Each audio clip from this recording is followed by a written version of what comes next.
Hola, soy Jesús Tomás, profesor de la Universidad Politécnica de Valencia, y en este vídeo vamos a ver los elementos clave en el aprendizaje automático. Bueno, el aprendizaje automático o Machine Learning es una disciplina realmente extensa y pues, decenas de técnicas distintas, ¿vale? Es muy difícil controlarlas todas, desde luego, pero bueno, lo importante es que la forma de trabajar de todas estas técnicas va a ser muy similar. ¿Eh?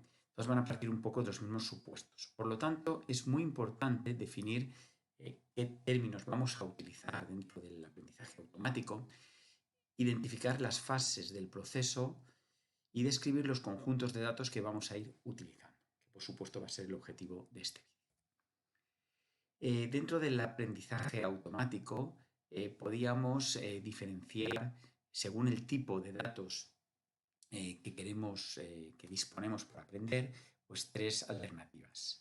El aprendizaje supervisado, el aprendizaje no supervisado y el aprendizaje por refuerzo. Dentro del aprendizaje supervisado, que es el que vamos a centrarnos sobre todo en este vídeo, la idea es que vamos a disponer de miles o millones de ejemplos y cada uno de los cuales tiene una etiqueta, que es la que vamos a intentar generar una vez aprendido el modelo.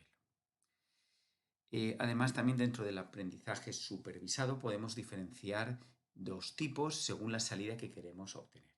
La regresión, que sería, por ejemplo, tener un precio, una probabilidad, una temperatura, o la clasificación, que sería pues, intentar aprender un dígito en la categoría enfermo sano, etc. Muy bien, pues vamos a ir definiendo los términos que vamos a utilizar y que se utilizan normalmente en el aprendizaje automático. Primero, el término de etiqueta que ya estaba utilizando es el valor a predecir.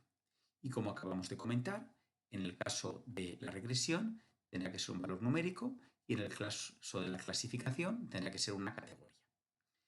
Luego tenemos los atributos o características. ¿Vale? Pues cada atributo pues, va a definir de alguna manera alguna importante característica del objeto que del cual vamos a intentar obtener sus etiquetas, algo que lo defina. Podemos llegar a trabajar con cientos incluso de atributos para cada objeto.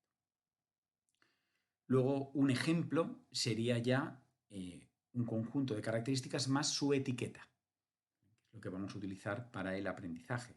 Pero nos vamos a agrupar, vamos a tener miles o millones de ejemplos en el conjunto de entrenamiento que de alguna manera es lo que nos va a permitir predecir o entrenar, mejor dicho, el modelo.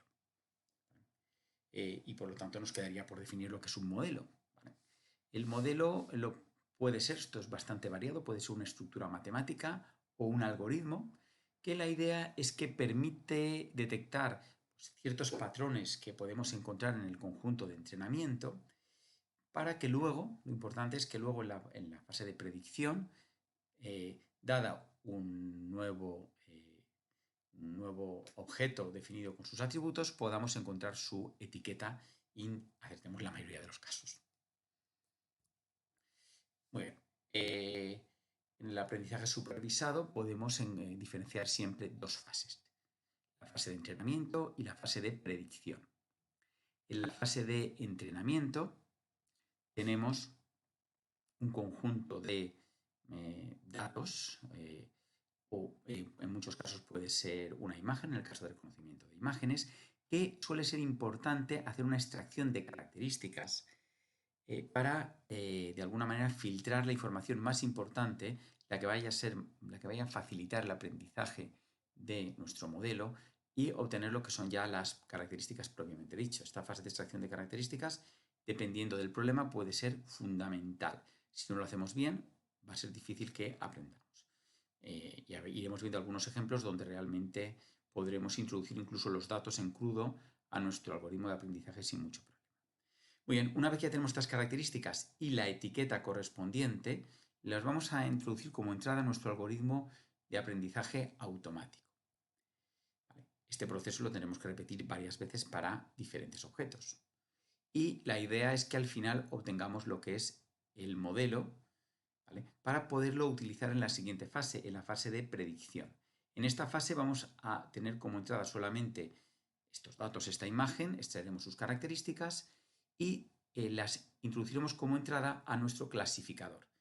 El clasificador, que se basa, por supuesto, en el modelo, coge estas características, intenta pues adivinar, ¿vale? Estimar, predecir una etiqueta que es la que considera que corresponde a estas características, ¿vale? Para conseguir todo esto, por ejemplo, para conseguir el entrenamiento, vamos a necesitar un conjunto de entrenamiento formado por una gran colección de etiquetas asociadas a una gran cantidad de datos. Es importante a la hora de evaluar lo bueno o malo que es este modelo, no utilizar de nuevo los datos que hemos utilizado en el aprendizaje para, de alguna manera, testear la efectividad del modelo. Es mucho mejor que utilicemos un conjunto totalmente distinto, el conjunto de test, que no tiene que coincidir ninguno de los ejemplos con el conjunto de entrenamiento. De esta manera vamos a pasar todos los datos, ¿vale?, que tenemos y por el clasificador y veremos la etiqueta. Comparando con la etiqueta que también tiene que tener el conjunto de test, podremos de alguna manera estimar lo bien o mal que ha ido este modelo, pero siempre un conjunto distinto y que no tenga ningún tipo de coincidencia. También es importante a la hora de realizar un proceso de entrenamiento que realmente se va a repetir decenas o cientos de veces, ajustando diferentes parámetros que tiene el modelo, viendo diferentes formas de entrenarlo, ¿vale? Y para eso no es, desde luego, conveniente utilizar el conjunto de test, porque realmente estaríamos aprendiendo de él. Es mucho mejor utilizar un tercer conjunto, el conjunto de validación, que es el que me va a permitir un poco ir ajustando los parámetros del modelo y repitiendo distintos entrenamientos para intentar obtener el mejor valor posible en este conjunto de validación. Y dejar el conjunto de test solo para hacer una prueba final y ya obtener un poco los resultados de clasificación. Muy bien, pues pasemos para terminar ya, definir un poco lo que es la función de pérdida. Recordemos cómo habíamos definido el entrenamiento, cómo obtener los parámetros de este modelo, que de alguna manera lo que nos interesan es que estas características que estamos viendo en cada uno de los ejemplos, de alguna manera nuestro modelo genere una etiqueta que sea la misma o lo más parecido posible a la que viene asociada a la etiqueta, digamos, de entrada. Por lo tanto, podríamos de alguna manera definir en la fase de entrenamiento cómo conseguir unos parámetros en el modelo de manera que estas etiquetas generadas directamente de unas características sean lo más parecidas posibles a la etiqueta en sí asociada a las características, ¿vale? Para definir esto de una manera más formal, lo que se realiza es definir una función de pérdida, que va a medir matemáticamente un poco la diferencia que hay entre cada una de las etiquetas de salida, las que son deducidas, inferidas, con la etiqueta asociada, digamos, a este ejemplo de clasificación. Esto, por supuesto, lo vamos a repetir para todos los pares que hay de ejemplos en el entrenamiento, ¿vale? De manera que realmente va a ser una medida agregada con todos los elementos del conjunto de entrenamiento. Si estamos hablando de un problema, por ejemplo, de regresión, en el cual esta etiqueta es un valor numérico, pues muy fácil, podemos simplemente ver la diferencia, ¿vale?, entre la etiqueta generada y la etiqueta de entrada. Cuidado, siempre en un valor absoluto, porque si simplemente lo restamos, los valores negativos se compensarían con los positivos y estaríamos un poco obteniendo una mala función de pérdida. Otra opción también muy utilizada puede ser la diferencia entre los dos valores elevado al cuadrado.